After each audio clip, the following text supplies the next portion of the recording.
ആ ഒരു മീറ്റിങ്ങിൽ സാർ എന്നോട് ചോദിച്ചു, ഒരു ഗോൾ സെറ്റ് ചെയ്യുക എന്ന് പറഞ്ഞു.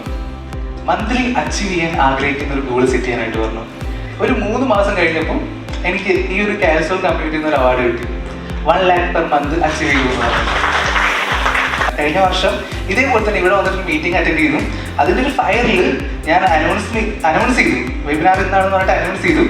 ഇതിലും അവസ്ഥ ഭയങ്കര ശോകമായിരുന്നു. ക്യാമറയിൽ നോക്കാൻ പറ്റുന്നില്ല, സംസാരിക്കാൻ പറ്റുന്നില്ല, ലൈറ്റിങ് ശരിയല്ല, ഒന്നും ശരിയല്ല. സാർ എൻ്റെ അടുത്ത് ഫസ്റ്റ് ടൈമിൽ തന്നെ ഇതിലോട്ട് ആ ഒരു ഗോൾ സെറ്റ് ചെയ്യുന്ന സമയത്ത് തന്നെ എന്നോടൊരു കമ്മിറ്റ്മെൻറ്റ് എടുത്തിട്ടുണ്ടായിരുന്നു.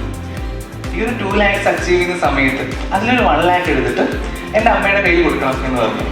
അതിനുശേഷം എനിക്ക് വർക്കുകൾ കിട്ടുന്നില്ല എന്നുള്ളതായിരുന്നു എൻ്റെ പ്രോബ്ലം. അത് മാറിയിട്ട് ചെയ്യാൻ സമയമില്ല എന്നുള്ളതായി.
എൻ്റെ പേര് ആർട്ടിസ്റ്റ് സുബിന്നാണ്. ഞാനൊരു ആർട്ടിസ്റ്റ് ആയിരുന്നു, അതുപോലെ തന്നെ ഒരു ആർട്ട് ബിസിനസ് കോച്ച് കൂടിയാണ്. ഒരു ആർട്ടിസ്റ്റ് എന്ന രീതിയിൽ ഞാൻ ഫോക്കസ് ചെയ്തിട്ടുള്ളത് പോർട്രേറ്റ് ടൂറിസം കാര്യങ്ങളൊക്കെ ആയിരുന്നു. ഇതെല്ലാം ഞാൻ ചെയ്തിട്ടുള്ള കുറച്ച് ഫോട്ടോസ് കാര്യങ്ങളൊക്കെയാണ്. കുറേ വരയ്ക്കുക, കാശുണ്ടാക്കുക എന്നതിനപ്പുറം വരച്ചു കൊടുത്തിട്ടുള്ള കുറേ പേര് അവരുടെ സന്തോഷങ്ങളിലും സങ്കടങ്ങളിലും ഒക്കെ പങ്കുചേരാനായിട്ട് എനിക്ക് പറ്റിയിട്ടുണ്ട്. ജസ്റ്റ് ഫോർ മണി എന്ന് മാത്രമല്ലാതെ അവരെ കുറേ പേര് വരയ്ക്കുന്ന സമയത്ത് അവരുടെ കണ്ണ് നിറയുന്നതും അങ്ങനത്തെ ഒത്തിരി സിറ്റുവേഷൻസും കാര്യങ്ങളും ഞാൻ ക്രിയേറ്റ് ചെയ്യാനായിട്ട് എനിക്ക് പറ്റിയിട്ടുണ്ട്. സോ കുറേ പേരുടെ മൊമെന്റ്സ് ഭയങ്കര എക്സൈറ്റഡ് ആക്കുന്നത് ഞാൻ വളരെ എൻജോയ് ചെയ്യുന്നൊരു കാര്യമായിരുന്നു. അതുപോലെ തന്നെ ചിലരുടെയൊക്കെ ലൈഫ് തന്നെ ഞാൻ കാരണം ബെറ്റർ ആയി കഴിഞ്ഞാൽ നല്ലതല്ലേ എന്നുള്ളൊരു ചിന്തയിൽ നിന്നാണ് ഒരു ആർട്ട് ബിസിനസ് കോച്ച് എന്നുള്ള രീതിയിലോട്ട് എനിക്ക് മാറാനായിട്ട് പറ്റിയിട്ടുണ്ടായിരുന്നു. നമ്മുടെ ഇന്നത്തെ ഒരു സൊസൈറ്റിയിൽ ഒരു 80% ഓഫ് ആൾക്കാർ അവർ ചെയ്യുന്ന ജോബിലാണെങ്കിലും കാര്യങ്ങളിലാണെങ്കിലും സാറ്റിസ്ഫൈഡ് അല്ലാത്തവരോ അല്ലെങ്കിൽ അതിനോടൊരു താല്പര്യമില്ലാത്തവരാണ്. കാരണം ഒരു ഇൻകം സോഴ്സ് എന്നുള്ളതിനപ്പുറം അവർക്കതൊരു എൻജോയ് ചെയ്യാനായിട്ട് പറ്റുന്നില്ല. നമുക്ക് ഏറ്റവും വലിയൊരു പാഷനെ നമുക്ക് ചെയ്യാൻ ഏറ്റവും കൂടുതൽ ആഗ്രഹമുള്ള ഒരു കാര്യത്തെ നമ്മുടെ പ്രൊഫഷനാക്കി മാറ്റാൻ പറ്റിക്കഴിഞ്ഞാൽ അത് അടിപൊളിയല്ലേ. സോ അത്തരത്തിൽ നന്നായിട്ട് വരയ്ക്കാൻ അറിയുന്ന ഒത്തിരി പേര് നമുക്ക് ചുറ്റുമുണ്ട്. സോ അവരിൽ ആ ഒരു പാഷനെ തന്നെ അവരുടെ ആ ഒരു ഏറ്റവും വലിയ ഇഷ്ടത്തെ തന്നെ അവരുടെ ഒരു പ്രൊഫഷനാക്കി മാറ്റാനായിട്ട് അവരെ ഹെൽപ്പ് ചെയ്യുക എന്നുള്ളതാണ് ഞാൻ പുതുതായിട്ട് ചൂസ് ചെയ്തിട്ടുള്ള ഒരു മിഷൻ എന്ന് പറയുന്നത്. ഇതൊരിക്കലും ഒരു ഈസി ടാസ്കോ കാര്യങ്ങളൊന്നും ആയിരുന്നില്ല. പലരും ഇപ്പോൾ പറയാറുണ്ട് നന്നായിട്ട് വരയ്ക്കാൻ അറിയുന്നുണ്ട്, എനിക്ക് നല്ല രീതിയിൽ ഇൻകം ഉണ്ടാക്കാൻ പറ്റുന്നുണ്ട്, അങ്ങനെയുള്ള കാര്യങ്ങളൊക്കെ കുറേ പേര് പറയാറുണ്ടായിരുന്നു. പക്ഷേ it's not just like continuous ആയിട്ടുള്ള ഹാർഡ് വർക്കും അതിനനുസരിച്ചുള്ള പരിശ്രമം പ്രാക്ടീസും തന്നെയാണ് ഏതൊരു ആർട്ടിസ്റ്റിനെയും പോലെ തന്നെ ഇനി ഈ ഒരു കാര്യത്തിലോട്ടൊക്കെ ചെയ്യാനായിട്ട് പറ്റിയിട്ടുണ്ടായിരുന്നത്. എൻ്റെ ഏറ്റവും വലിയ സക്സസിന് കാരണം എന്ന് പറയുന്നത് എൻ്റെ പ്രോബ്ലംസിനെയാണ് എന്ന് ഞാൻ വിശ്വസിക്കുന്നു. കാരണം എൻ്റെ ഓരോ പ്രോബ്ലംസ് ഞാൻ ലാസ്റ്റിങ്ങിൽ പറയുന്ന സമയത്ത് എത്തരത്തിലാണ് അത് എനിക്ക് ഹെൽപ്ഫുൾ ആയിട്ട് യൂസ് ചെയ്യാനായിട്ട് പറ്റിയിട്ടുണ്ടായിരുന്നേ എന്ന് ഞാൻ പറയുന്നുണ്ടായിരിക്കും. എൻ്റെ ഒരു സ്റ്റാർട്ടിങ് സ്റ്റേജിൽ എനിക്ക് തുടക്ക സമയത്തൊക്കെ എനിക്ക് നന്നായിട്ട് വരയ്ക്കാൻ നല്ല ആഗ്രഹം ഉണ്ടായിരുന്നുണ്ടെങ്കിലും ഈ ബോൺ ആർട്ടിസ്റ്റ് എന്നൊക്കെ പലരും പറയില്ലേ, അത്തരത്തിൽ എനിക്ക് യാതൊരു സ്കില്ലും ഉണ്ടായിരുന്നില്ല. തുടക്ക സമയത്തൊക്കെ നന്നായിട്ട് വരയ്ക്കണം എന്ന് ആഗ്രഹം ഉണ്ടായിരുന്നു, പക്ഷെ യാതൊരു രീതിയിലും എന്നെക്കൊണ്ട് പറ്റുന്ന ഒന്നായിരുന്നില്ല അത്. ചെറുപ്പകാലത്തൊക്കെ 5ാം ക്ലാസ്സിലൊക്കെ പഠിക്കുമ്പോൾ എനിക്ക് ഓർമ്മയുണ്ട്, സ്കൂളിൽ ഡ്രോയിങ് പഠിപ്പിക്കുന്നുണ്ടായിരുന്നു. 50 രൂപ എങ്ങാണ്ടായിരുന്നു തോന്നുന്നു അന്നത്തെ ഫീസ്. അത് തന്നെ അന്ന് വലിയൊരു എമൗണ്ട് ആയിരുന്നു. ഞാൻ വീട്ടിലൊക്കെ അമ്മയോടൊക്കെ ചോദിച്ചിട്ടുണ്ടായിരുന്നു. പക്ഷെ കുറേ ടൈമിൽ പറഞ്ഞിട്ടും സമ്മതിക്കാത്ത സമയത്തേക്കും പിന്നെ വിടുകയാണ് ചെയ്തിട്ടുണ്ടായിരുന്നത്. പിന്നീട് ഒരു 10th ഒക്കെ കഴിഞ്ഞ സമയത്താണ് കയ്യിൽ ആദ്യമായിട്ട് ഫോൺ, ഇന്റർനെറ്റുള്ള ഫോണൊക്കെ കയ്യിൽ കിട്ടുന്നുണ്ടായിരുന്നത്. ആ ഒരു ടൈമിലാണ് ആർട്ടിലോട്ടുള്ള എൻ്റെ എൻട്രി എന്ന് പറയുന്നത്. നെറ്റ് കയറ്റാനുള്ള കയ്യിൽ കാശും ഉണ്ടാവില്ല. അതുകൊണ്ട് തന്നെ വോഡോഫോണിൽ 2 മണി മുതൽ 4 മണി വരെ ഫ്രീ ഇന്റർനെറ്റ് എന്ന് പറഞ്ഞിട്ടൊരു പ്രോഗ്രാം ഉണ്ടായിരുന്നു. ആ ഒരു 2G ഇന്റർനെറ്റൊക്കെ ആയിരിക്കും, ഒട്ടും സ്പീഡും കാര്യങ്ങളൊന്നും ഉണ്ടാവില്ല. ആ ഒരു ടൈമിൽ ഓരോരുത്തർ വരയ്ക്കുന്ന വീഡിയോസ് ഒക്കെ ഡൗൺലോഡ് ചെയ്തിട്ടാണ് എൻ്റെ ആശുപത്രിയിലെ കടന്നു വരിക എന്ന് പറയുന്നത്. ഈ ഒരു സ്റ്റാർട്ടിങ് ഫേസ് കഴിഞ്ഞു, കുറച്ചൊക്കെ വരയ്ക്കാനായി. +1 സ്റ്റേജിലേക്ക് എത്തിയ സമയത്ത് ഞാൻ കുറച്ചൊക്കെ വരയ്ക്കും, എന്നിട്ട് കുറേയൊക്കെ എഡിറ്റ് ചെയ്യും. പിക്സാർട്ടിലും കാര്യങ്ങളൊക്കെ ഇട്ടിട്ട് കുറേ എഡിറ്റ് ചെയ്തിട്ട് അതാണ് പോസ്റ്റ് ചെയ്യുന്നുണ്ടായിരിക്കുക. എൻ്റെ ഈ ഒരു +1 സ്റ്റേജിൽ എത്തുന്ന സമയത്ത് എൻ്റെ കൂടെ നന്നായിട്ട് വരയ്ക്കാറിയൊരു കൂട്ടുകാരുണ്ടായിരുന്നു. നമ്മൾ കൂട്ടുകാരെല്ലാവരും കൂടി ഇരുന്ന് നിൽക്കുന്ന സമയത്ത് അങ്ങോട്ടും ഇങ്ങോട്ടും കളിയാക്കുകയൊക്കെ ചെയ്യുമല്ലോ. സോ അത്തരത്തിൽ ഞങ്ങൾ എല്ലാവരും കൂടി കൂടിയിരിക്കുന്ന സമയത്ത് എൻ്റെ വേറൊരു കൂട്ടുകാർ, നിനക്ക് ഇവനെ പോലെ വരയ്ക്കാനൊന്നും അറിയില്ലല്ലോ, ജസ്റ്റ് ഇങ്ങനെ എഡിറ്റ് ചെയ്തിടല്ലേ ചെയ്യുന്നുള്ള രീതിയിൽ തമാശയ്ക്ക് പറഞ്ഞിട്ടുണ്ടായിരുന്നു. ആ ടൈമിൽ ഞാനും നല്ല രീതിയിൽ തമാശ രീതിയിൽ തന്നെ അത് ഹാൻഡിൽ ചെയ്ത് ചിരിച്ച് തള്ളിയെന്നുണ്ടെങ്കിലും അത് എൻ്റെ മൈൻഡിൽ നല്ല രീതിയിൽ കൊണ്ടിട്ടുള്ളതായിരുന്നു. കാരണം ഞാനൊരു ആർട്ടിസ്റ്റ് എന്നുള്ള ഞാൻ എൻ്റെ ഉള്ളിൽ വിചാരിച്ചുള്ളതായിരുന്നു. പക്ഷെ ബാക്കിയുള്ളവർക്ക് അത് തോന്നുന്നില്ല എന്നുള്ള എനിക്കപ്പോൾ മനസ്സിലായി. പിറ്റേ ദിവസം ഞാൻ ക്ലാസ്സിലോട്ട് വന്നിട്ടുണ്ടായിരുന്നു. അവരുടെ രണ്ടുപേരുടെയും ഫോട്ടോസ് വരച്ചുകൊണ്ടായിരുന്നു. അത് നല്ല രീതിയിൽ ക്ലിക്കായി. അത്യാവശ്യം ഇപ്പോഴുള്ള എൻ്റെ ആ ഒരു സ്റ്റാർട്ടിങ് സ്റ്റേജിൽ ഫസ്റ്റ് ടൈം വരച്ചാണത്. പക്ഷെ അത് നല്ല ക്ലാസ്സിൽ എല്ലാവർക്കും ക്ലിക്കായി. ഒരുപാട് പേര് പിന്നെ ഓർഡർ തന്നു, വരയ്ക്കാൻ വേണ്ടി പറഞ്ഞു. ഓർഡർ ആയിട്ടല്ല, വരയ്ക്കാൻ വേണ്ടി പറഞ്ഞു. പക്ഷെ എനിക്ക് കുറെ കാലത്തോളം പിന്നെ ഒന്നും ചെയ്യാനായിട്ട് പറ്റിയിട്ടുണ്ടാവില്ല. ഫസ്റ്റ് ടൈമിൽ അവരെന്നെ ആ ഒരു വാക്ക് പറഞ്ഞപ്പോൾ എൻ്റെ മൈൻഡിൽ കൊണ്ടിട്ടുണ്ടായിരുന്ന അതിൻ്റെ പേരിലായിരുന്നു ഞാൻ അന്ന് രാത്രി ഇവരുടെ രണ്ടുപേരും വരച്ചിട്ടുണ്ടായിരുന്നത്. പിന്നീട് കുറെ കാലം എനിക്ക് വരയ്ക്കാനായിട്ട് പറ്റിയിട്ടുണ്ടായിരുന്നില്ല. എത്ര നോക്കി കഴിഞ്ഞാൽ പിന്നെ ട്രൈ ചെയ്യാറില്ലായിരുന്നു. ദെൻ അത് കഴിഞ്ഞിട്ട് ഒരു ഡിഗ്രി ഒക്കെ എത്തിയ സമയമാകുമ്പോഴത്തേക്കും കുറേശ്ശെയൊക്കെ വരയ്ക്കാനൊക്കെ റെഡി ആയിട്ടുണ്ടായിരുന്നു. അത്യാവശ്യം ഓർഡറുകളും കാര്യങ്ങളൊക്കെ കിട്ടുന്നുണ്ടായിരുന്നു. കുറേ പേര് വരയ്ക്കാനായിട്ട് തന്നുകൊണ്ടിരുന്നുണ്ടായിരുന്നു. എൻ്റെ ഫസ്റ്റത്തെ ഇൻകം എന്ന് പറയുന്നത് 2 പൊറോട്ടയും അതിൻ്റെ കറിയൊക്കെ ആയിരുന്നു. കാരണം എല്ലാവരും വരയ്ക്കാനായിട്ട് തരും, അത് കഴിഞ്ഞിട്ട് പുറത്ത് കൊണ്ടുപോയിട്ട് ഫുഡ് മേടിച്ച് തരും. അതായിരുന്നു ഒരു ഫസ്റ്റ് ഇൻകം എന്ന് പറയുന്നത്. ആ ഒരു ടൈമിൽ എന്നോട് ഒരു കൂട്ടുകാരൻ എന്നോട് ചോദിച്ചിട്ടുണ്ടായിരുന്നു, എനിക്കൊരു 100 രൂപയെങ്കിലേക്ക് മേടിച്ചിട്ട് ഡ്രോയിങ് ചെയ്ത് കൊടുത്തൂടെയാണ്. അപ്പം ഞാൻ തന്നെ പറഞ്ഞിട്ടുണ്ടായിരുന്നത്, 100 രൂപക്ക് കൊടുത്തിട്ട് ആരാടാ ഡ്രോയിങ് എൻ്റെ അടുത്ത് മേടിക്കുക എന്നുള്ളത്. ആക്ച്വലി നമുക്ക് നമ്മുടെ സ്കില്ലിനുള്ള വാല്യൂ എന്താണെന്ന് പോലും നമുക്ക് തന്നെ അറിയാത്ത സിറ്റുവേഷൻ ഉണ്ടായിരിക്കും. അന്ന് എനിക്ക് 2 പൊറോട്ടയും കറിയും മേടിച്ചെന്ന് വരപ്പിച്ചിരുന്ന കൂട്ടുകാരന് 4 വർഷങ്ങൾക്ക് ഇപ്പുറം 10,000 റുപ്പീസിന് ഞാനൊരു ഡ്രോയിങ് ഒരു 2 months മുന്നേ എങ്ങാണ്ട് വരച്ചു കൊടുത്തിട്ടുണ്ടായിരുന്നു. ഓക്കെ, ദെൻ അതിനുശേഷം ഞാൻ എൻ്റെ ഡിഗ്രി കഴിഞ്ഞു. ഡിഗ്രി കഴിഞ്ഞിട്ട് എനിക്കൊരു അക്കൗണ്ടിങ് കോഴ്സ് കിട്ടിയിട്ടുണ്ടായിരുന്നു. ഒരു എക്സാം ചെയ്ത സമയത്ത് എനിക്കൊരു അക്കൗണ്ടിങ് കോഴ്സ് ഫ്രീ ആയിട്ട് ജോയിൻ ചെയ്യാനായിട്ട് പറ്റിയിട്ടുണ്ടായിരുന്നു. പക്ഷെ അത് ചെയ്തുകൊണ്ടിരിക്കുന്ന സമയത്ത് എനിക്ക് തന്നെ തോന്നി അതല്ല എൻ്റെ ഒരു ഏരിയ, എനിക്കത് ഒട്ടും ഫോക്കസ് ചെയ്യാനായിട്ട് പറ്റുന്നില്ല, അതിലൂടെ എനിക്ക് മുന്നോട്ട് പോകാനായിട്ട് പറ്റുന്നില്ല. സോ ആ ഒരു ടൈമിലാണ് ഞാൻ കൊച്ചിയിൽ ഒരു അഡ്വർടൈസ്മെന്റ് കണ്ടത്. ഒരു ആനിമേഷൻ VFXന്റെ കോഴ്സാണ് അത്. എനിക്ക് ഭയങ്കര ഇൻട്രസ്റ്റിംഗ് ആയിട്ട് തോന്നി. എനിക്ക് ആക്ച്വലി കമ്പ്യൂട്ടർ ജസ്റ്റ് യൂസ് ചെയ്യാൻ പോലും അറിയില്ല. എനിക്ക് കമ്പ്യൂട്ടർ ഇല്ല, എനിക്ക് അറിയുന്ന ആരുടെ അടുത്തും കമ്പ്യൂട്ടർ ഇല്ല. പക്ഷേ ആനിമേഷൻ VFX ഒരു ആർട്ട് എന്നുള്ള രീതിയിൽ ആയതുകൊണ്ട് എനിക്ക് ഭയങ്കര ഇൻട്രസ്റ്റിംഗ് ആയി. ഞാൻ ആദ്യം വീട്ടിലൊക്കെ പറഞ്ഞു എന്നുണ്ടെങ്കിലും സമ്മതിച്ചില്ല. അതായത് നാട് വിട്ട് എന്ന് പറയുന്നൊന്നും ആ ഒരു ടൈമിൽ ഞാനൊരു നാട്ടിൻ പുറന്നായിരുന്നു. സോ അപ്പോൾ അതൊന്നും അത്ര ഇതായിരുന്നില്ല എന്നുണ്ടെങ്കിൽ ഞാൻ കുറച്ചുകൂടി പ്രഷർ ചെയ്ത് വണ്ടി കയറി കൊച്ചിയിലെത്തി. കൊച്ചിയിലെത്തിയ സമയത്ത് ഞാൻ പറഞ്ഞല്ലോ നാട്ടിൻ പുറന്ന് വരുന്നത്. ഇവിടെയാണെങ്കിൽ ഫുള്ള് മെട്രോ, ഹെവി സിറ്റീസ്, നല്ല ഫുള്ളി AC ക്ലാസ് റൂംസ്. അത് കണ്ടോടുകൂടി ഞാൻ ഫ്ലാറ്റ് ആയി പോയി. എൻ്റെ ഫ്രണ്ട് ഒരുത്തൻ ലുലുമാളിൽ KFCയിൽ എനിക്ക് വർക്ക് വാങ്ങിയിരുന്നു. ഫസ്റ്റ് അടിപൊളിയായിരുന്നു, എല്ലാം അടിപൊളിയായിരുന്നു. പക്ഷെ കുറച്ച് ദിവസം കഴിഞ്ഞ സമയത്ത് ശരിക്കുള്ള റിയാലിറ്റിയിലോട്ട് വന്നു തുടങ്ങി. ശരിക്കും എനിക്ക് ഒട്ടും എൻജോയ് ചെയ്യാൻ പറ്റുന്നൊരു ജോബായിരുന്നില്ല. രാവിലെ ഫുൾ ടൈം വർക്ക് ഉണ്ടായിരിക്കും, അത് കഴിഞ്ഞ് കുറച്ച് ടൈമാണ് എനിക്ക് ക്ലാസ് ഉണ്ടാവുക. രാവിലെ 7 to 9 വരെ എങ്ങാണ്ടായിരുന്നു. രാത്രി എല്ലാം കഴിഞ്ഞ് റൂമിലോട്ട് നടന്നിട്ടാണ് പോവുക. അന്ന് പോയി അവിടെ കിടന്ന് രാവിലെ ഉറങ്ങാനായിട്ടൊരു 2 മണിയൊക്കെ ആവും. എന്നിട്ട് രാവിലെ 6 മണിക്ക് എനിക്ക് ക്ലാസ്സിന് പോകണം. ഒട്ടും എനിക്ക് എണീക്കാൻ പോലും പറ്റുന്നുണ്ടായിരുന്നില്ല. ഞാൻ അധിക ദിവസങ്ങളിലൊക്കെ എന്താ പറയുക, ക്ലാസ് കിടന്നിട്ട് ഉറങ്ങുക ചെയ്തിട്ടുണ്ടായിരുന്നത്. ക്ലാസ്സിന് പോകാൻ വേണ്ടി ഫീസ് അടയ്ക്കാൻ വേണ്ടിയിട്ടാണ് ഞാൻ ജോബിന് പോയിട്ടുണ്ടായിരുന്നുണ്ടെങ്കിലും അതിന് പോകാൻ പറ്റാത്ത സിറ്റുവേഷൻ ആയിരുന്നു. അതുപോലെ തന്നെ ഫിനാൻഷ്യലി നല്ല സ്ട്രഗിൾ ആയിരുന്നു. പല ദിവസങ്ങളിൽ രാവിലെ എണീക്കില്ല, ക്ലാസ് ഇല്ലാത്ത ദിവസം.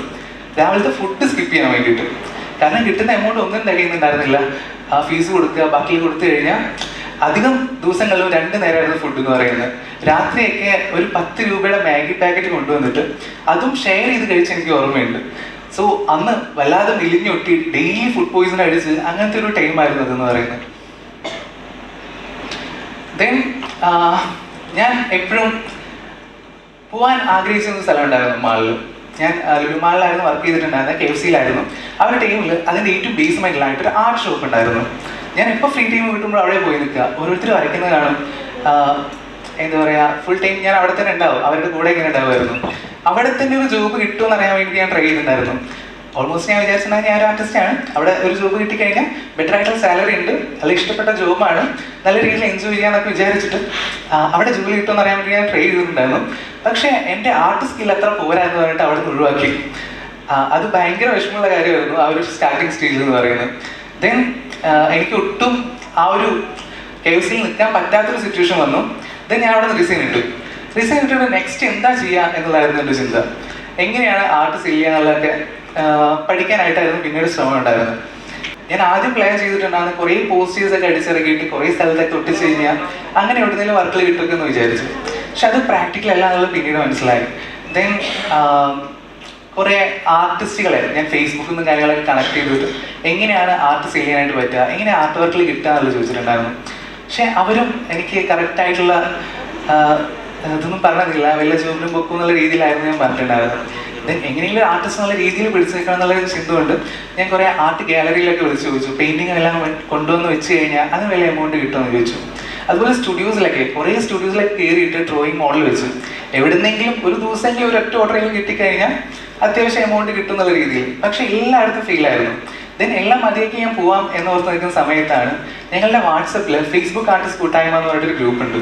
സോ അവിടെ ഞാൻ ആരെങ്കിലും കൊച്ചിയിലുണ്ടോ എന്ന് ചോദിച്ച സമയത്ത് ആദർശ് എന്ന് പറഞ്ഞൊരു ഫ്രണ്ട് ഉണ്ടായിരുന്നു. സോ അവൻ ഇവിടെ ഉണ്ട്, അവൻ കൊച്ചിയിൽ ഒബ്രോ മാളിൽ ആർട്ടിസ്റ്റായിട്ടാണ് വർക്ക് ചെയ്യുന്നത്. സോ അവിടെ ഒരു ഗ്യാപ്പ് ഉണ്ട്. അവൻ ഞാൻ ചോദിച്ച സമയത്ത് തൃശ്ശിയിലോട്ട് എങ്ങാണ്ട് മാറിപ്പോവായിരുന്നു, അവിടെ ഒരു പുതിയ ആർട്ട് ഷോപ്പ് ഇട്ടിട്ട്.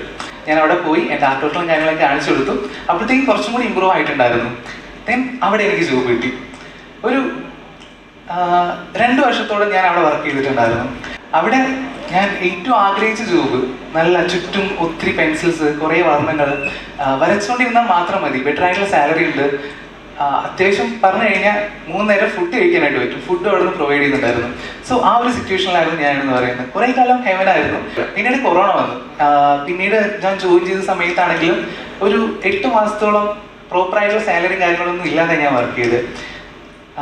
പിന്നീട് ഞാൻ പ്രോപ്പറായിട്ട് അവിടെ നിന്ന് റിസൈൻ ഇട്ടിട്ട് എങ്ങനെയാണ് ആർട്ട് പഠിക്കുക, ആർട്ട് സെല് ചെയ്യുക എന്നുള്ളത് പഠിക്കാനായിട്ട് ശ്രമിച്ചു. എൻ്റെ ഒരു പ്രോബ്ലം എന്താണെന്ന് വെച്ച് കഴിഞ്ഞാൽ ഇവിടെ ഓരോ ആർട്ട് ഷോപ്പിലും ലക്ഷങ്ങൾ മന്ത്ലി സെയിൽസ് കിട്ടുന്നുണ്ടായിരുന്നു. എനിക്ക് ടാർഗറ്റ് ഉണ്ടായിരുന്നു, 1.5 ലക്ഷത്തിനടുത്തൊക്കെ സെയിൽ നടന്നാൽ മാത്രമാണ് 10,000 കൂടെ 2,000 രൂപ എനിക്ക് ഇൻസെൻറ്റീവ് കിട്ടുന്നുണ്ടായിരുന്നത്. അതായത് ഞാൻ 1.5 ലക്ഷം രൂപയ്ക്ക് വരച്ചു കൊടുത്താലായിരുന്നു എനിക്ക് 2,000 രൂപയുടെ ഇൻസെൻറ്റീവ് കിട്ടുന്നുണ്ടായിരുന്നത്. സോ അത്തരത്തിലൊരു പോസിബിലിറ്റി ഉണ്ട്. ആ ഒരു പോസിബിലിറ്റി കണ്ടുകൊണ്ട് ഇറങ്ങിയിട്ടുള്ള എല്ലാവരും ഫെയിൽ ആവുക ചെയ്തിട്ടുണ്ടായിരുന്നു. എല്ലാവരും ഫ്രീലാൻസ് ആയിട്ട് ഇറങ്ങിയിട്ടുള്ള എല്ലാവരും റെഗുലർ ആയിട്ട് വർക്കിൽ കിട്ടാതെ ഫെയിൽ ആയിപ്പോയി. സോ അങ്ങനെ ഒരു സിറ്റുവേഷൻ എനിക്ക് ഉണ്ടായിരുന്നുള്ളതുകൊണ്ട് തന്നെ എങ്ങനെയാണ് പ്രോപ്പറായിട്ട് ആർട്ട് സെയിൽ ചെയ്യുക എന്നുള്ളത് പഠിക്കാനായിട്ട് ശ്രമിച്ചു. ആദ്യമൊക്കെ മാർക്കറ്റ് പ്ലേസ് എന്ന് പറഞ്ഞ ഫേസ്ബുക്കിലൊരു ഏരിയ ഉണ്ടായിരുന്നു, അവിടെ നിന്ന് ഒത്തിരി വർക്കിൽ കിട്ടിയിട്ടുണ്ടായിരുന്നു. പിന്നീട് അത് ഡൗൺ ആയി. ദെൻ പിന്നീടാണ് കുറേ കൂടി പഠിച്ച സമയത്ത് സാറിൻ്റെ ഈ ഒരു കമ്പ്യൂട്ടറിൽ ഞാൻ ജോയിൻ ചെയ്തിട്ടുണ്ടായിരുന്നത്. അതിൽ ഒരു മീറ്റിംഗ് നടന്നിട്ടുണ്ടായിരുന്നു. ആ ഒരു മീറ്റിങ്ങിൽ സാർ എന്നോട് ചോദിച്ചു, ഒരു ഗോള് സെറ്റ് ചെയ്യുക എന്ന് പറഞ്ഞു. മന്ത്ലി അച്ചീവ് ചെയ്യാൻ ആഗ്രഹിക്കുന്ന ഒരു ഗോൾ സെറ്റ് ചെയ്യാനായിട്ട് പറഞ്ഞു. എനിക്ക് ആക്ച്വലി എൻ്റെ ഡ്രീംസ് പോലും വളരെ ചെറുതായിരുന്നു. എങ്ങനെയാണ് ഇത്തിരി വലിയ എമൗണ്ടൊക്കെ ഉണ്ടാക്കാൻ, ഓരോരുത്തരും ഫുള്ളി ബിസിനസ്മാരാണ്. ഓരോരുത്തർ പറയുന്ന ഗോൾസും കാര്യങ്ങളൊക്കെ കാണുന്ന സമയത്ത് എനിക്ക് സങ്കല്പിക്കാൻ പോലും പറ്റുന്നുണ്ടായിരുന്നില്ല. എനിക്ക് ഏറ്റവും അച്ചീവ് ചെയ്യാൻ പറ്റുന്നില്ല എന്ന് ഉദ്ദേശിച്ചുള്ള ഒരു 50,000 ഗോൾ ഞാൻ സെറ്റ് ചെയ്തു. അതെനിക്കറിയായിരുന്നു, എനിക്ക് ഒരിക്കലും അത് അച്ചീവ് ചെയ്യാനായിട്ട് പറ്റുന്നില്ല എന്നുള്ളത്. ദെൻ അത് സെറ്റ് ചെയ്തു. സാർ അത് കണ്ടിട്ട് പറഞ്ഞു, എന്താ ഇത് എഴുതി വെച്ചേക്കുന്നതെന്ന് ചോദിച്ചു. അത് വെട്ടിയിടുന്നു പറഞ്ഞു. വെട്ടിയിട്ടിട്ട് ഒരു 2 lakh ഗോൾ സെറ്റ് ചെയ്യുമെന്ന് പറഞ്ഞു. 50,000 ഞാൻ എങ്ങനെ എഴുതി വെച്ചതാണ്. ആ ഒരു ടൈമിലാണ് 2 lakh ഗോൾ സെറ്റ് ചെയ്യാനായിട്ട് പറഞ്ഞിട്ടുണ്ടായിരുന്നത്. എനിക്ക് ആദ്യം തമാശയാണ് തോന്നിയിട്ടുണ്ടായിരുന്നുണ്ടെങ്കിലും എഴുതി സെറ്റ് ചെയ്തു, പ്രോപ്പറായിട്ടുള്ള കാര്യങ്ങൾ ഞാൻ ചെയ്തു. പക്ഷെ ഒരു 3 മാസം കഴിഞ്ഞപ്പോൾ എനിക്ക് ഈ ഒരു കാൽസോൾ കമ്മ്യൂണിറ്റിയിൽ നിന്ന് ഒരു അവാർഡ് കിട്ടി. 1 lakh per month അച്ചീവ് ചെയ്തു എന്ന് പറഞ്ഞു. അതെല്ലാം ആർട്ടിലൂടെ ആയിരുന്നു. സോ അതിൽ പിന്നീട് എനിക്ക് 2 lakhs അച്ചീവ് ചെയ്യാനായിട്ട് പറ്റിയിട്ടുണ്ടായിരുന്നു പെർ മന്ത്. പക്ഷെ അതിനേക്കാൾ കിട്ടിയിട്ടുള്ള എല്ലാത്തിനേക്കാളും എനിക്ക് കൂടുതലായിട്ട് സന്തോഷം കിട്ടിയിട്ടുണ്ടായിരുന്നു പറഞ്ഞു. സാർ എൻ്റെ അടുത്ത് ഫസ്റ്റ് ടൈമിൽ തന്നെ ഇതിലോട്ട് ആ ഒരു ഗോൾ സെറ്റ് ചെയ്യുന്ന സമയത്ത് തന്നെ എന്നോടൊരു കമ്മിറ്റ്മെന്റ് എടുത്തിട്ടുണ്ടായിരുന്നു. ഈ ഒരു 2 lakhs അച്ചീവ് ചെയ്യുന്ന സമയത്ത് അതിലൊരു 1 lakh എടുത്തിട്ട് എൻ്റെ അമ്മയുടെ കയ്യിൽ കൊടുക്കണം എന്ന് പറഞ്ഞു. എനിക്ക് ഏറ്റവും വലിയൊരു പ്രൗഡ് മൊമെന്റ് എന്ന് പറയുന്നത് ഇതായിരുന്നു, ഒരു 1 lakh എടുത്ത് എൻ്റെ അമ്മയുടെ കയ്യിൽ കൊടുക്കാൻ പറയുന്നത്. അത് ആ ഒരു കഴിയുമ്പോഴുള്ള എൻ്റെ ഏറ്റവും വലിയൊരു അച്ചീവ്മെന്റ് ആയിട്ട് ഞാൻ കണക്കാക്കുമായിരുന്നു. ദെൻ അതിനുശേഷം എനിക്ക് വർക്കുകൾ കിട്ടുന്നില്ല എന്നുള്ളതായിരുന്നു എൻ്റെ പ്രോബ്ലം. അത് മാറിയിട്ട് ചെയ്യാൻ സമയമില്ല എന്നുള്ളതായി. ആർട്ട് വർക്കുകൾ വന്നുകൊണ്ടേ ഇരിക്കുകയാണ്, ചെയ്യാൻ സമയമില്ല, എനിക്ക് അച്ചീവ് ചെയ്യാൻ പറ്റുന്നില്ല, ചെയ്യാൻ പറ്റുന്ന ഒരു ടൈം ലിമിറ്റ് ഉണ്ട്. സോ അത്തരത്തിൽ വർക്കുകൾ വന്നു തുടങ്ങി. നെക്സ്റ്റ് എനിക്ക് എന്ത് ചെയ്യാൻ പറ്റുക എന്നുള്ളതായിരുന്നു എൻ്റെ ചിന്ത. ഞാൻ സാറിനോട് ചോദിച്ചു എനിക്ക് എന്തായാലും ചെയ്യാൻ പറ്റുക എന്നുള്ളത്. സാറ് ആസ് യൂഷ്വൽ എല്ലാവരും പറയുന്ന പോലെ തന്നെ നീ ചെയ്യുന്ന ഈ കാര്യങ്ങൾ സ്ട്രഗിൾ ചെയ്യുന്ന ഒത്തിരി ആർട്ടിസ്റ്റുകൾ ഉണ്ടായിരിക്കും, അവരെ പഠിപ്പിച്ചു കൊടുക്കൂടെ എന്ന് ചോദിച്ചു. ആക്ച്വലി ഫസ്റ്റ് ഞാൻ നല്ല സെൽഫിഷ് ആയിരുന്നു. ഞാനിതെല്ലാം എല്ലാവർക്കും പഠിപ്പിച്ചു കൊടുത്തു കഴിഞ്ഞാൽ പിന്നെ എനിക്ക് വർക്കുകളൊന്നും കിട്ടിയില്ലെങ്കിലോ എന്നുള്ള തോന്നൽ ഫസ്റ്റ് ടൈമിലൊക്കെ എനിക്ക് ഉണ്ടായിരുന്നു. ദെൻ കൂടുതലായിട്ട് ചിന്തിച്ച സമയത്ത് കാരണം ഞാൻ നേരത്തെ പറഞ്ഞ പോലെ തന്നെ ഒത്തിരി പേര് ആ ഒരു മൊമെന്റ് എക്സൈറ്റ് ചെയ്യുന്നത് ഞാൻ കണ്ടിട്ടുണ്ട്. അതുപോലെ തന്നെ കുറേ പേരുടെ ലൈഫ് കൂടി ബ്യൂട്ടിഫുൾ ആവാനായിട്ട് ഞാൻ കാരണക്കാരനായി കഴിഞ്ഞാൽ അത് ബെറ്റർ അല്ലേന്ന് തോന്നി. ആദ്യം ഞാൻ പ്ലാൻ ചെയ്തിട്ടുണ്ടായിരുന്ന ഒരു ആർട്ട് ഷോപ്പൊക്കെ ഇടുക എന്നുള്ളതായിരുന്നു. എന്നിട്ട് ആർട്ട് വർക്കിൽ കുറേ എടുക്കുക, ആർട്ടിസ്റ്റിനെ കൊണ്ട് ചെയ്യിപ്പിക്കുക. അങ്ങനെ ചെയ്യുന്ന സമയത്ത് ഞാൻ ആ ഒരു സിറ്റുവേഷനിൽ ഉണ്ടായതായിരുന്നു. സോ അതുകൊണ്ട് തന്നെ അതിൻ്റെ ബുദ്ധിമുട്ട് എനിക്ക് നന്നായിട്ട് അറിയാം. നമ്മുടെ വരയ്ക്കുന്ന ചിത്രത്തിന് നമ്മളൊരു സൈൻ പോലും ഇടാനായിട്ട് പറ്റില്ല. നമ്മൾ വരയ്ക്കുന്ന ചിത്രത്തിൻ്റെ ഫുള്ളി ക്രെഡിറ്റ് ആ ഒരു ഷോപ്പിലായിരുന്നു പോകുന്നുണ്ടായിരിക്കുക. നമ്മുടെ യാതൊരു എക്സിസ്റ്റൻസും ഉണ്ടായിരിക്കില്ല. നമ്മൾ അവിടെ നിന്ന് വിട്ട് കഴിഞ്ഞാൽ നമ്മൾ ബാക്ക് ടു സീറോ ആയി പോകും. സോ അത്തരത്തിൽ ഉണ്ടാവുന്നതുകൊണ്ട് തന്നെ എങ്ങനെയാണ് ആർട്ട് സെൽ ചെയ്യുക എന്നുള്ളത് പഠിപ്പിക്കുക എന്നായിരുന്നു എൻ്റെ ഉള്ള പിന്നിലുള്ള ശ്രമം എന്ന് പറയുന്നത്. ദെൻ അതും ഒട്ടും എളുപ്പമായിരുന്നില്ല. എൻ്റെ ഒരു ഫസ്റ്റ് ഇന്റർവ്യൂ ഉണ്ടായിരുന്നു. 1 lakh per month അച്ചീവ് ചെയ്ത സമയത്ത് ഒരു ഇന്റർവ്യൂ ഉണ്ടായിരുന്നു. ആ ഒരു ഇന്റർവ്യൂ കണ്ടു കഴിഞ്ഞാൽ നമുക്ക് മനസ്സിലാക്കാനായിട്ട് പറ്റും. ഇതിലും അവസ്ഥ ഭയങ്കര ശോകമായിരുന്നു. ക്യാമറയിൽ നോക്കാൻ പറ്റുന്നില്ല, സംസാരിക്കാൻ പറ്റുന്നില്ല, ലൈറ്റിങ് ശരിയല്ല, ഒന്നും ശരിയല്ല. സോ ആ ഒരു അവസ്ഥയിൽ നിന്ന് വേണം എനിക്ക് ഇത്തരത്തിലോട്ട് മാറിയെടുക്കാനായിട്ട്. കുറേ സിറ്റുവേഷൻസ് ഉണ്ടായിരുന്നു. ഞാൻ ആദ്യം നിന്നിട്ടുള്ളൊരു റൂം എന്ന് പറയുന്നത് ഹോസ്റ്റൽ ടൈപ്പ് ആയിരുന്നു. കുറേ പേരുണ്ട് അവിടെ. എല്ലാവരും നിൽക്കുന്ന സമയത്ത് നമ്മളൊന്ന് വീഡിയോ എടുക്കാൻ നോക്കിക്കഴിഞ്ഞാൽ തന്നെ നമ്മളൊന്ന് വീഡിയോ എടുത്ത് വരുമ്പോഴായിരിക്കും ബാക്കിയുള്ളവർ വരുന്നുണ്ടായിരിക്കുക. നമ്മൾ ബാക്കി എല്ലാവരും ജോബിന് പോയി എന്ന് വിചാരിച്ച് ഒന്ന് വീഡിയോ ഒക്കെ ഒന്ന് പ്രിപ്പയർ ചെയ്ത് നിൽക്കുമ്പോഴായിരിക്കും വേറെ ആരെങ്കിലും വന്ന് വാതിൽ കൊട്ടുന്നുണ്ടാവുക. കുറേ ക്രൗഡായിരുന്നു. ഒരു 4 പേര് ഒരു റൂമിനുള്ളിൽ ഉണ്ടാകുമ്പോൾ തന്നെ നമുക്ക് കുറേ ലിമിറ്റേഷൻസ് ഉണ്ട്.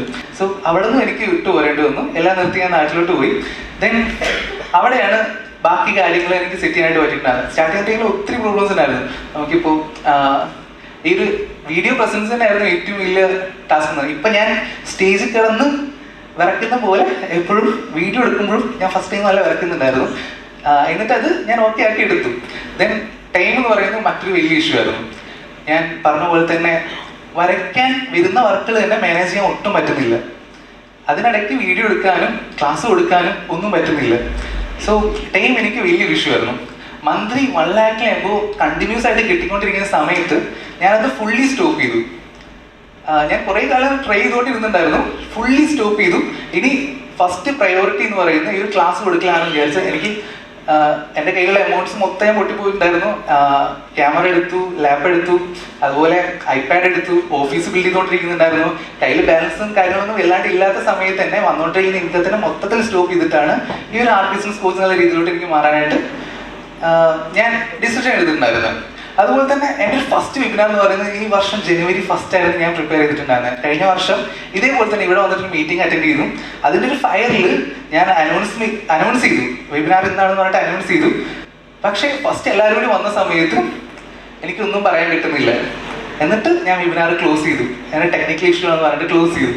സോ അതായിരുന്നു എൻ്റെ ഫസ്റ്റ് വെബിനാർ എക്സ്പീരിയൻസ്. എന്നിട്ട് കുറേ ടൈം എടുത്തു, നല്ല രീതിയിൽ പ്രിപ്പയർ ചെയ്തു, നല്ല രീതിയിൽ കാര്യങ്ങളും ഇൻവെസ്റ്റ് ചെയ്തു, ക്യാമറ പർച്ചേസ് ചെയ്തു, അതെല്ലാം ചെയ്തിട്ട് ദെൻ സെക്കൻഡ് വെബിനാർ ഞാൻ പ്ലാൻ ചെയ്ത സമയത്ത് എനിക്കറിയാം ഒരു സെയിൽസും ഉണ്ടാവില്ല. എനിക്കറിയാം മര്യാദയ്ക്കൊന്ന് കംപ്ലീറ്റ് ചെയ്താൽ മതി എന്ന് മാത്രമായിരുന്നു എൻ്റെ ഉള്ളിൽ ഉണ്ടായിരുന്നത്. ആ ഒരു ടൈമിൽ ഫസ്റ്റ് വെബിനാറിൻ്റെ എക്സ്പീരിയൻസ് എന്ന് പറയുന്നത് ഞാൻ ചിന്തിക്കുന്നതിലപ്പുറമായിരുന്നു. കാരണം ഒരു 10 രജിസ്ട്രേഷനാണ് ഫസ്റ്റ് വെബിനാറിൽ എനിക്ക് ജോയിൻ ചെയ്യാൻ പറ്റിയിട്ടുണ്ടായിരുന്നത്. അത് കഴിഞ്ഞ് പിന്നീട് ഞാൻ എമൗണ്ട് ഡിഫറെൻ്റ് ആക്കിയിട്ടും ഒരു 2 weeks മുന്നേ എങ്ങാണ്ട് ഞാൻ ഒരു 2 മണിക്കൂർ ക്ലാസ് എടുത്ത് കഴിഞ്ഞപ്പോൾ 25,000 എമൗണ്ട് ആണ് എൻ്റെ അക്കൗണ്ടിലോട്ട് വന്നിട്ടുണ്ടായിരുന്നത്. അത്തരത്തിൽ ഞാനൊരു ആർട്ട് വർക്ക് ചെയ്യണമെന്നുണ്ടെങ്കിൽ ഒരു 5 ദിവസം എങ്ങാണ്ട് ഞാൻ കഷ്ടപ്പെട്ട് കുത്തിയിരുന്ന് വരച്ചേണ്ട സംഭവമാണ് ഒരു 2 മണിക്കൂർ ക്ലാസ് എടുത്ത് കൊടുത്തപ്പോൾ എനിക്ക് കിട്ടിയിട്ടുണ്ടായിരുന്നത്. സോ അതിൻ്റെ ഇത്രയും വലിയൊരു പോസിബിലിറ്റി തന്നെ ഉണ്ട് എന്നുള്ളത് ഞാൻ മനസ്സിലാക്കുമായിരുന്നു. ഏറ്റവും വലിയ ഒരു റിസ്കി ആയിട്ടുള്ള ഡിസിഷൻ എന്ന് പറയുന്നത്, ഞാൻ എടുത്തിട്ടുള്ള ഏറ്റവും വലിയ ഒരു റിസ്കി ഡിസിഷൻ എന്ന് പറയുന്നത് ഒരു ആർട്ടിസ്റ്റായിട്ട് മാറുക എന്നുള്ളതിനായിരുന്നു. എൻ്റെ ഒരു സ്റ്റാർട്ടിങ് സ്റ്റേജ്, നമ്മൾ ഒരു ആർട്ടിസ്റ്റിന് ഏറ്റവും ഇമ്പോർട്ടൻ്റ് ആയിട്ട് വേണ്ടത് എന്താ? വരയ്ക്കാനുള്ള അയാളുടെ കൈയാണ്. എൻ്റെ ഈ കൈ നഷ്ടപ്പെട്ടുകൊണ്ടിരിക്കുമായിരുന്നു. എൻ്റെ പല ഫിംഗേഴ്സിൻ്റെ മൂവ്മെൻറ്റ്സും പോയി, വലത് കൈ മാത്രം എന്താ പറയുക മസിൽസ് വേസ്റ്റ് ചെയ്ത് വന്നുകൊണ്ടിരിക്കുകയാണ്. ഒത്തിരി ഡോക്ടേഴ്സിനെ കണ്ടു, ആർക്കും എന്താ സംഭവം എന്ന് പോലും അറിയില്ല. അത്തരത്തിൽ നിൽക്കുന്ന ഒരു സിറ്റുവേഷൻസിൽ എനിക്ക് ഏറ്റവും താങ്ക്സ് പറയാനുള്ളത് ഇവരോട് രണ്ടുപേരോടാണ്. ഹോൾ ഫൈസീവ് എന്ന് പറഞ്ഞിട്ടുള്ള കൊച്ചിയിലുള്ള ഒരു ഫിസിയോതെറാപ്പി സെൻ്ററാണ്. എൻ്റെ അടുത്ത് ആ ഒരു സ്റ്റാർട്ടിങ് സ്റ്റേജിൽ ഞാൻ ചെന്ന സമയത്ത് എൻ്റെ കയ്യിൽ കാശൊന്നും ഉണ്ടായിരുന്നില്ല. ഒരു സ്റ്റാർട്ടിങ് സ്റ്റേജിലായിരുന്നു ഞാൻ അതിലോട്ട് വന്നിട്ടുണ്ടായിരുന്നത്.